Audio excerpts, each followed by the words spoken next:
UP DElEd 2023 चतुर्थ semester प्रथम प्रश्न पत्र का। तो आगे बढ़ते हैं, ये है पार्ट 2। ठीक, आगे बढ़ते हैं प्रश्न की ओर। लघु उत्तरीय प्रश्न का प्राथमिक स्तर पर चित्र पठन के महत्व को स्पष्ट कीजिए। ठीक, उत्तर देखते हैं। प्राथमिक स्तर पर चित्र पठन का बहुत महत्व है। इस श्रेणी में चित्रों की सहायता से शब्द और शब्दों की सहायता से अक्षर सिखाए जाते हैं। वास्तव में लिपि का विकास चित्रों की सहायता से ही हुआ है। इस विधि की सहायता से खेल खेल में बच्चों को वर्ण रचना सिखा दी जाती है तथा स म त ग न वर्ण से सवार, मछली, तख्ती, गधा, नल आदि की चित्र बनाकर सिखाए जा सकते हैं। इसी प्रकार धीरे धीरे अभ्यास होने पर बालक अन्य वर्णों को लिखना सीख जाता है। ठीक, अल्प प्राण एवं महाप्राण ध्वनियों में अंतर दिखाइए। देखो, अल्प प्राण ध्वनियों के उच्चारण में श्वास वायु का आधिक्य न हो या श्वास बल कम हो, उन्हें अल्प प्राण कहते हैं। अल्प प्राण ध्वनियाँ इस प्रकार हैं। सभी स्वर प्रत्येक वर्ग का पहला, तीसरा, पांचवा या ला कुल वा कुल 30 वर्ण अल्प प्राण हैं। महाप्राण महाप्राण जिन ध्वनियों के उच्चारण में हवा का आधिक्य हो या श्वास बल अधिक हो, उन्हें महाप्राण कहते हैं। अल्प प्राण ध्वनियाँ प्रत्येक वर्ग का दूसरा, चौथा, शा सा हा कुल 14 वर्ण। तो ये होते हैं महाप्राण। अनुस्वार एवं अनुनासिक ध्वनियों के अंतर को सदो उदाहरण सहित स्पष्ट कीजिए। अनुस्वार, उनका अर्थ है पीछे जो स्वर के पीछे या बंद में उच्चारित हों, अनुस्वार कहलाती हैं। अर्थात अनुस्वार ध्वनि स्वर के बाद नाक से उच्चारित होने वाली वह ध्वनि है जो स्वर में पृथक सत्ता रखती है, जैसे संगति, कंगन, अंगद, संग, गंगा। ठीक, आगे चलते हैं। अनुनासिक, मुख व नाक से उच्चारित वह ध्वनि जो पूर्णतः स्वर पर आश्रित होती है, अर्थात इसका स्वर के बिना उच्चारण नहीं हो सकता, जैसे आंसू, चांद आदि। आगे बढ़ते हैं। देखो, लिखना सिखाने हेतु मेरिया मॉन्टेसरी का मत क्या है। तो श्रीमती मॉन्टेसरी ने लिखना सिखाने से पहले पढ़ना सिखाने का समर्थन किया। पढ़ने की क्रिया लिखने की क्रिया से सरल है। बालक भाषा पर भौतिक रूप से पहले अधिकार करता है। कविताओं के प्रकार बताइए। बाल गीत, घटना प्रधान कविता, साहित्यिक कविता, गणित। ठीक, आगे चलते हैं। गणित शिक्षण का महत्व एवं उपयोगिता बताइए।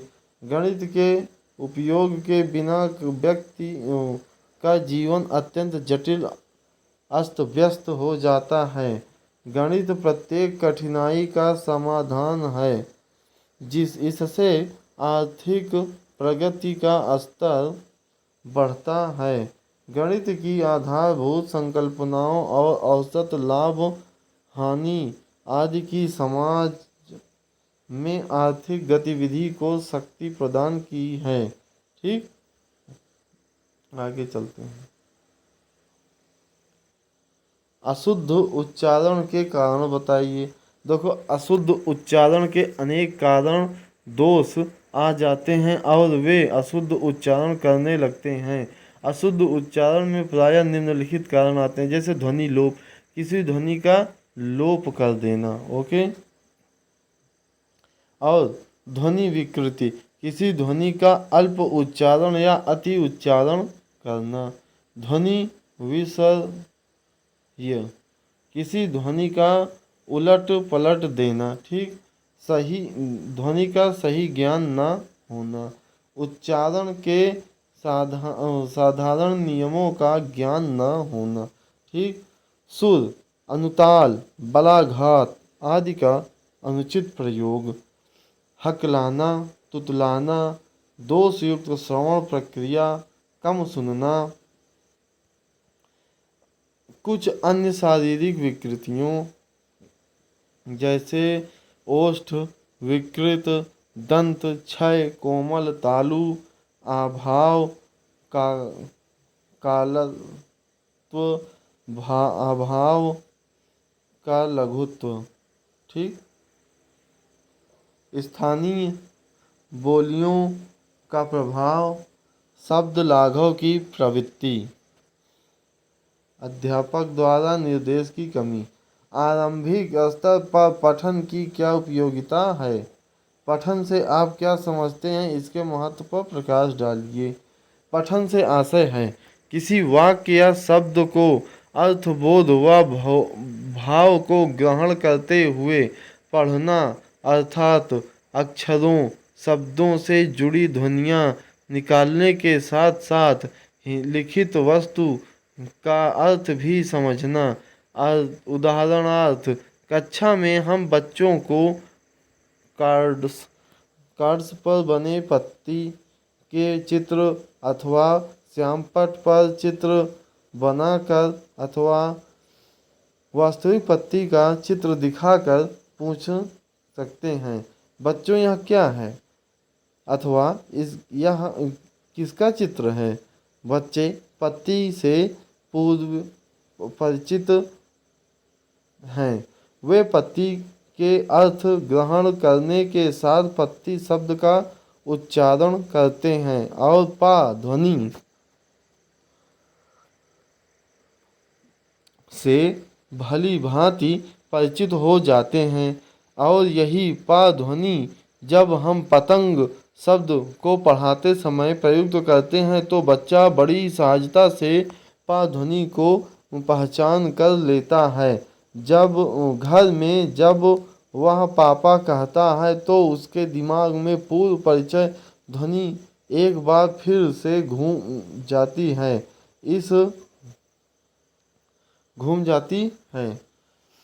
इस प्रकार पा ध्वनि उसके मस्तिष्क में स्थायित्व को प्राप्त करता है। इसी प्रकार कमल, कबूतर, कलम, कागज आदि शब्दों के पठन द्वारा का ध्वनि का ज्ञान दे सकते हैं। पठन की प्रक्रिया पूर्णतः से अंश की ओर पद्धति पर आधारित है। इस संदर्भ में श्री रमन बिहारी लाल ने कहा है कि शब्दों के उच्चारण मात्र को वचन या पठन नहीं कह सकते, क्योंकि उच्चारण के साथ उसके अर्थ या भाव को समझना भी आवश्यक होता है। पठन या वचन की परिभाषा हेतु डॉक्टर उमा मंगल का विचार है कि वास्तव में लिखित सामग्री को लिखते हुए अर्थ प्रकट करने की प्रक्रिया को पठन या वाचन कहते हैं। डॉक्टर रघुनाथ सफाया ने भी पठन का अर्थ स्पष्ट किया है। उनका मानना है कि पूर्ववत ध्वनियों की प्रतीक लिपिबद्ध शब्दों को पढ़कर अर्थ ग्रहण प्रक्रिया को वाचन कहते हैं। ठीक, समझ में आ गया होगा। पाठन का अर्थ एवं महत्व बताइए। किसी वाक्य या शब्द को अर्थबोध व भाव को ग्रहण करते हुए पढ़ना, अर्थात अक्षरों शब्दों से जुड़ी ध्वनियाँ निकालने के साथ साथ लिखित वस्तु का अर्थ भी समझना ही पठन है। पठन का महत्व। पठन का महत्व इस प्रकार है, जैसे अभिव्यक्ति के विकास हेतु, ठीक, वाचन की स्पष्टता एवं शब्द भंडार की वृद्धि हेतु, अर्थ व भाव ग्रहण करने हेतु, कल्पना व चिंतन शक्ति के विकास हेतु, आत्मा विश्वास बढ़ाने हेतु, पाठ्य पुस्तक से जुड़ाव हेतु। डॉक्टर श्रीधर नाथ मुखर्जी लिखते हैं, पठन एक कला है, यह ज्ञानार्जन कुंजी है। वचन शक्ति ठीक रहने पर ही मनुष्य जटिल से जटिल विषय पढ़कर समझ सकता है तथा पढ़ते हुए अंश का सार बोलकर या लिखकर व्यक्त कर सकता है। सुवचन के बिना न तो कोई अच्छा वक्ता बन सकता है और न लेखक। वर्ण किसे कहते हैं, स्पष्ट कीजिए। तो वह छोटी से छोटी मूल ध्वनि जिसके और छोटे टुकड़े न हो सके उन्हें वर्ण या अक्षर कहते हैं। आगे बढ़ते हैं, ठीक। देखो, लेखन अभिव्यक्ति के विकास हेतु निबंध लेखन महत्वपूर्ण है, समझाइए। मानवीय विचारों की अभिव्यक्ति स्थायी रहे तथा अन्य व्यक्ति उनका अध्ययन कर सके, इसलिए लिखित अभिव्यक्ति अत्यंत महत्वपूर्ण है। मानव अपने विचारों, अनुभवों तथा कल्पना को लिखित अभिव्यक्ति द्वारा चिरकाल से संचित करता है, ठीक, आ रहा है, जो ज्ञान के भंडार के रूप में सुरक्षित है। विद्यार्थी की शैक्षिक योग्यता का मूल्यांकन निबंध लेखन द्वारा ही होता है, ठीक। आगे चलते हैं, लेखन से आप क्या समझते हैं। देखो, जब हम अपने विचारों और भावों की मौखिक अभिव्यक्ति न करके उसे लिखित रूप में व्यक्त करते हैं, उसे लेखन कहते हैं। यदि मौखिक अभिव्यक्ति का आधार उच्चारण है तो लिखित अभिव्यक्ति की रचना का आधार प्रथम वर्तनी व द्वितीय व्याकरण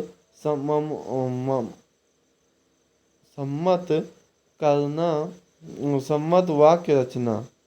लिखित अभिव्यक्ति के लिए 4 महत्वपूर्ण बिंदु हैं, जैसे सुस्पष्टता, शुद्धता, क्रमबद्धता, सुसंबद्धता।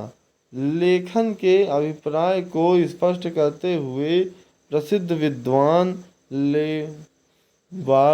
लेवार्न ने स्पष्ट किया है कि शुद्ध लेख वस्तुतः विचारपूर्ण संभाषण है।